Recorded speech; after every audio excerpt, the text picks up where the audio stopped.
So first, we're going to put in our starting dimension.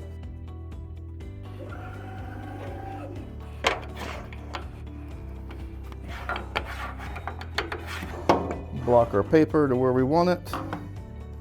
So now we're going to come to our step and repeat button. We're going to touch that.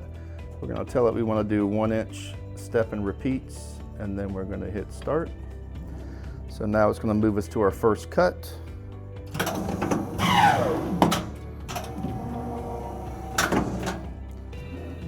So after every cut, now it's going to move the paper forward 1 inch for us.